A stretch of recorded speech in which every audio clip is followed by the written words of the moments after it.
Assalamualaikum warahmatullahi wabarakatuh. Halo sahabat Sejuta Kisah. Bahagia sekali kami bisa kembali hadir bersama Anda. Tentunya seperti biasa, kami akan menyuguhkan cerita-cerita misteri yang menarik. Dan kesempatan kali ini kami akan berbagi sebuah kisah misteri yang berjudul Makam Wasiat Iblis. Temaram mulai bergelayut di antara dahan dan ranting di kaki Gunung Arjuno. Jeliteng menyusuri jalan setapak untuk sebuah amanah dari Kiai Langitan mencari sebuah wasiat iblis yang konon katanya dapat membangkitkan anak cucu Dajjal dalam perut bumi. Adzan maghrib telah berkumandang ketika Jeliteng sampai pada aliran air seperempat perjalanan menuju pekatnya hutan di kaki Gunung Arjuno dan welirang di sana. Tak ada siapa-siapa, lengang bersambut dendang para serangga berpesta di riang nyanyiannya. Jeliteng berwudu dan sholat di sebuah bongkahan batu datar di tengah aliran air. Senyap mengiringi langkah kaki ke atas. Siulan tak bernada mengiring sekedar ingin ditemani. Sesampai di hutan lali jiwo, sepertinya ada yang mengikuti. Bayangan putih panjang berkelebat dari mahoni besar, pindah ke pinus-pinus menebar aroma khas serupa bunga cempaka. Jeliteng pun terdiam dan memanggilnya dengan lantang, meminang Dewi Cempaka Putih. Turunlah, jangan sungkan-sungkan, aku si Jeliteng. Seketika turunlah pemilik tubuh sintal penguasa alas lali jiwo itu, berpakaian hijau muda, berselendang putih panjang hingga menyeret di tanah, berkalung batu manik-manik berkilau di pantulan rembulan yang tersisa separuh pada hadirnya malam yang tiba. Dengan segenap keheningan di satuan nuansa alam hutan penuh kidung serangga yang berpesta, lekuk tubuhnya jelas menampilkan kesempurnaan seorang wanita. Senyumannya bisa memelet lelaki manapun di dunia ini jika beliau menginginkannya. Ada apa kau kesini, cah manis? Lama kau tak bersua ke tempat kesunyianku ini. Dia membuka mulutnya yang menawan, dengan desah menginginkan sebuah sentuhan yang memikat resah para siapa saja yang tersengat aroma bunga wewangian penusuk sukma. Aku mendapat amanah dari Kiai Langitan untuk mencari kotak wasiat iblis, kata Jeliteng. Tahukah Dewi letaknya makam-makam tersebut? Bahagiakan aku malam ini. Kalau aku puas, ku beri kau letak makam wasiat iblis itu. Waduh, aroma peletnya sudah ditebar. Gemulai tubuhnya mulai menyentuh tubuh Jeliteng. Desah nafas terasa di benak nakal pikiran. Pipinya menyentuh pipi Jeliteng saat dia bisikan kata. Untunglah selangkangan Jeliteng sudah ditotok jalan darahnya agar tak mengembang di bawah pusar. Rayuan pikatan sang dewi terus ditebar seiring malam mendukung gejolak nafsunya yang kian membara dan membakar nafsu inginnya menjadi-jadi. Dewi, maafkan aku tak bisa, kata Jeliteng seraya memegang pundaknya. Mata mereka pun beradu, tatapan tajam namun menghanyutkan. Wewangian tubuhnya meresap relung nadi Jeliteng, molek, bening dan transparan. Setiap jenggal tubuhnya bangkitkan kejalangan, maksud hati yang kian debarkan jantung yang kencang layaknya kereta. Pikiran Jeliteng bergentayangan kumat, para bangsat yang bercokol di ubun-ubunnya. Seandainya kau nyata adanya, mungkin kupilih kau. Bimbang dalam benak Jeliteng berkata, sebab Aisyah Haliah Madu Santri Wati Tebuireng belum memberi jawaban pasti atas maksud hati sang Jeliteng ketika mengungkapkan rasanya setiap kali berjumpaannya. Dewi, maafkan aku. Bukan maksudku menolak maksud nikmatmu. Dengan halus kata Jeliteng membujuk agar tak jatuh dalam angan nikmat rupa pikat sang Dewi. Mungkin lain kesempatan saja aku temani kau tertawa melebur duka malam. Kalau Dewi tak memberitahu, tak apalah, aku pamit meneruskan perjalanan, kata Jeliteng lagi. Dia menunduk sedikit menyeringai marah. Maaf Dewi, aku pamit.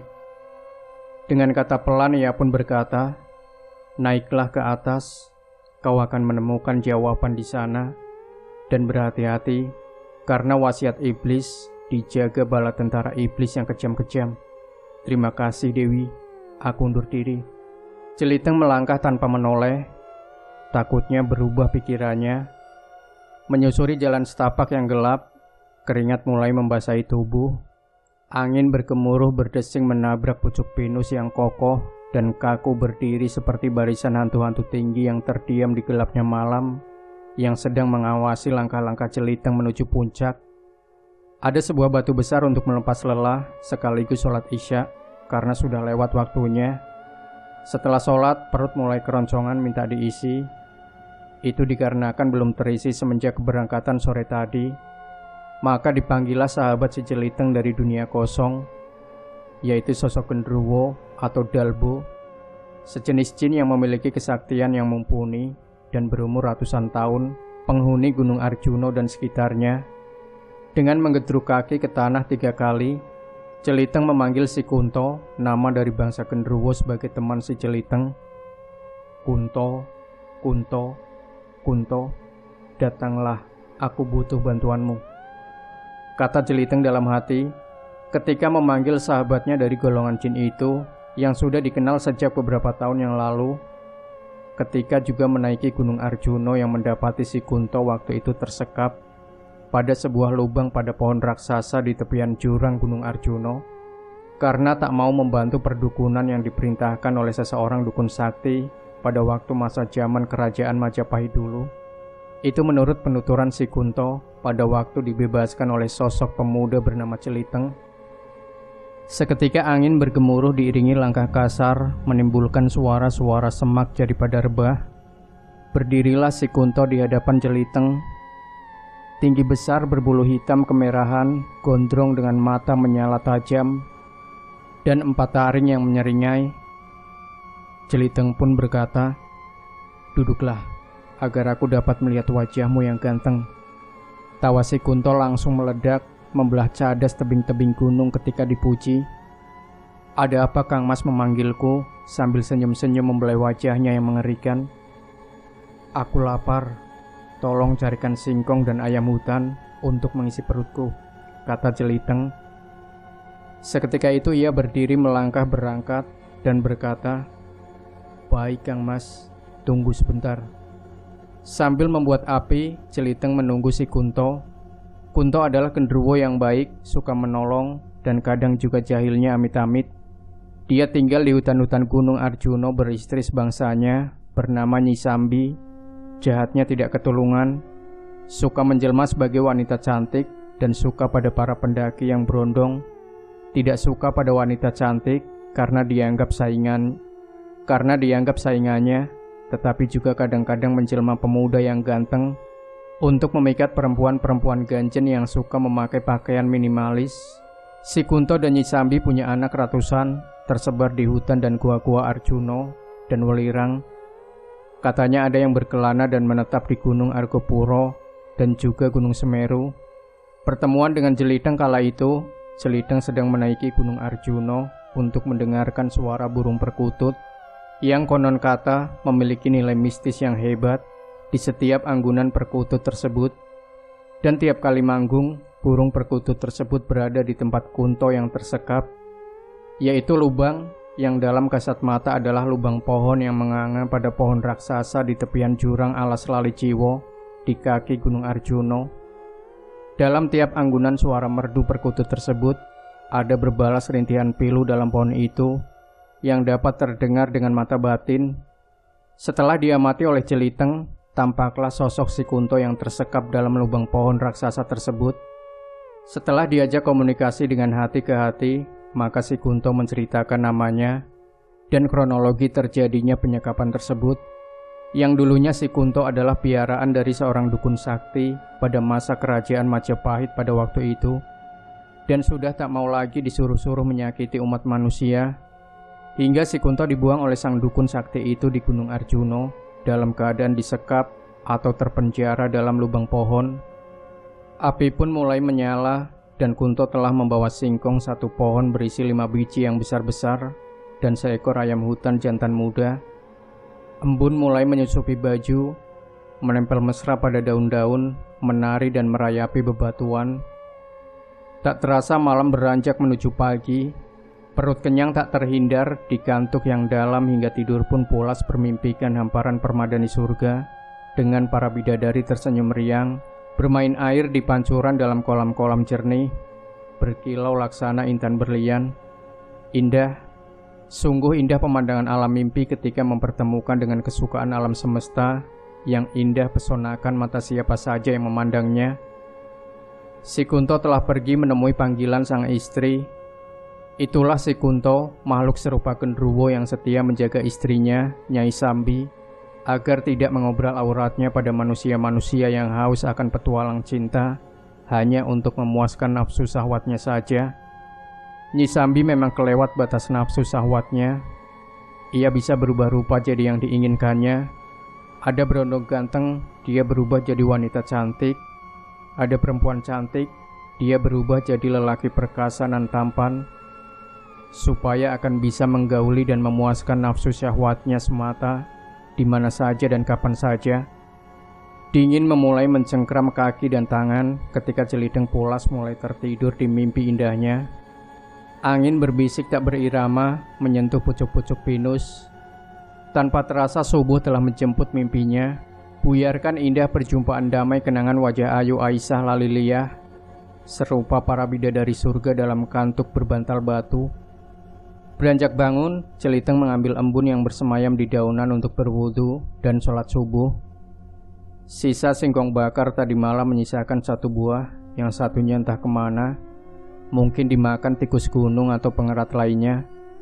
Jeliteng memakannya dan mengamati suasana pagi sambil mendengarkan alunan manggung perkutut hutan yang menabrak tebing-tebing hingga memantul di telinga dengan merdu nan indah. Lalu bergerak ke sisi barat lereng Arjuno untuk mengecek keberadaan makam wasiat iblis yang dicari. Tak berselang lama Jeliteng berada di padang kijang, tempat savana lapang yang biasa digunakan untuk hewan kijang merumput bersama kawanannya. Sepi. Hanya ada sekelebatan kijang yang lari menuju hutan. Tak ditemui tanda-tanda keberadaan dari makam wasiat iblis, yang konon katanya dengan jarak 200 meter sudah berasa kekuatan gaib yang menyelimuti semua area yang berbatasan dengan makam tersebut. Siang mulai bergelayu di atas kepala. Setelah sholat duhur, Jeliteng berzikir dengan khusyuk, memohon bimbingan agar dapat menemukan arah yang tertuju. Terdiam dalam senyap, mencoba menghubungkan kejadian sebelum dan sesudah pencarian, tak jua menemukan jawaban kepastian letak dari keberadaan dari makam wasiat iblis tersebut. Kemudian Jeliteng mencoba naik lagi menuju puncak Arjuna, atau para tetua menyebut puncak Ogal Agil. Dalam 1 jam berjalan, sampailah pada puncak yang sepi, senyap. Hanya angin bergemuruh menabrak batu dan rerumputan. Jeliteng mencoba membuka mata batin dan mengamati sekitar puncak, sampai ketika ada sesuatu yang menarik minat untuk menghampiri. Ya, di puncak Ogal Agil ada sebuah gua kecil yang jika dilihat kasat mata, hanya sebuah lubang kecil yang tak begitu besar dan dalam. Tetapi jika dilihat dengan mata batin, tampaklah sebuah pemukiman atau perkampungan, atau mungkin kerajaan Dedemit, dalam sebuah gua yang begitu besar dalamnya dan berpenghuni para lelembut dari zaman kerajaan, berpakaian laksana dayang-dayang cantik, dan para pasukan para raja-raja juga tampak para abdi. Dan para pasukan para raja juga tampak para abdi dalam kerajaan. Subhanallah, gumam Jeliteng. Di dalamnya laksana permadani, hamparan makanan dan minuman yang mengenyangkan tertata rapi di meja, dan berpiring dan sendok dari perak yang menyilaukan mata. Para dayang cantik-cantik mempersilahkan Jeliteng masuk, hingga membuat rasa penasaran. Jeliteng ingin mengetahui semua isi di dalam gua tersebut. Dengan berucap salam, Jeliteng masuki gua tersebut. Kemudian dia pasang wajah khasnya, senyum-senyum dan cengar-cengir melihat semua penampakan dalam gua itu. Semua serupa yang baik-baik, yang wanita cantik-cantik, dan yang pria ganteng-ganteng berpakaian layaknya zaman dahulu kerajaan. 10 dayang menyambut Jeliteng, mempersilahkan memakan apa saja yang tersedia di atas meja. Perut mulai bertabuhan gaduh, garuk-garuk kepala kian menjadi.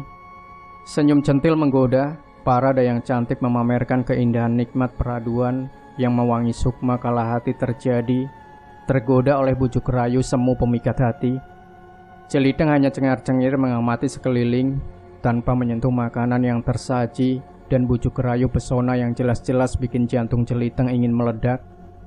Tetapi itulah Jeliteng, tak mudah goyah dan rapuh ketika godaan mampir yang bersifat semu semata. Sampailah pada kejengkelan para dayang tersebut. Salah seorang dayang bertanya dengan nada sedikit ketus melihat Jeliteng yang sepertinya mudah terpengaruhi dan tergoda, tetapi kenyataannya sulit digoda dan bujuk rayu tak mempan mempengaruhi hatinya.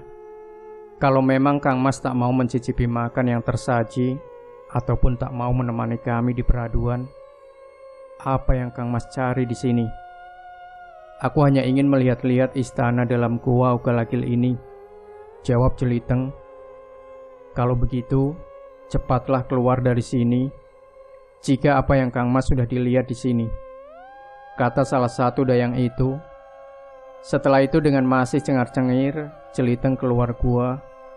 Dalam kasat mata Jeliteng hanya memasukkan kepala sampai punggung saja. Dalam alam gaib sudah masuk seluruh penjuru ruangan gua. Lalu beliau mengangkat pedangnya menuju ke arah sebuah batu tanpa sepatah kata. Ketika Jeliteng menoleh, ada 2 buah kentang segenggam tangan besarnya. Lalu diambilnya kentang tersebut, dan beliau sang hulu balang untuk menghindari kemarahan para dayang yang ada di dalam gua tadi. Sambil ucapkan salam, Jeliteng melangkah pergi dengan cengar-cengir seperti bocah yang telah mendapatkan mainan baru, yaitu berupa 2 buah kentang besar-besar. Jeliteng melangkah menjauh dari goa, memakan kentang itu tanpa dikupas. Dan kentang mentah itu seperti buah melon, segar rasanya. Entah karena lapar atau halusinasi, kebayang segarnya melon dalam goa tadi. 1 kentang habis, rasanya seperti makan 1 meja full prasmanan di restoran Padang. Subhanallah, benar-benar ajaib, gumam Jeliteng sambil melangkah meninggalkan puncak. Jeliteng menuruni puncak Arjuna menuju Indragila sisi sebelah barat. Hari sudah mulai senja, matahari menyembunyikan diri di ufuk barat. Dengan berat hati menuju peraduan malam, mengulas jingga barat tembaga pada kanvas cakrawala megah dunia yang kian merana. Kali ini hawa makhluk lelembut begitu kuat. Jeliteng terpikir, disinilah tempatnya dari makam itu yang begitu kuat, hingga pusaran kekuatannya terasa meremangkan bulu kuduk. Banyak bayangan berkelebatan hitam di balik ilalang dan semak-semak. Tidaklah besar, setinggi 1 meter lebih, dan gendut-gendut hitam telanjang bulat. Lidahnya menjulur dengan caping telinga mirip kuda berkaki babi hutan. Dengan gerakan gesit-gesit, sulit terlihat mata. Sahabat Sejuta Kisah, cerita ini masih panjang, jadi pastikan Anda tidak melewatkan bagian kedua dari cerita ini. Jangan lupa ya, berikan komentar Anda, like, share video ini, subscribe channel Sejuta Kisah, dan kembali nantikan cerita-cerita misteri terbaru dari kami. Wassalamualaikum warahmatullahi wabarakatuh.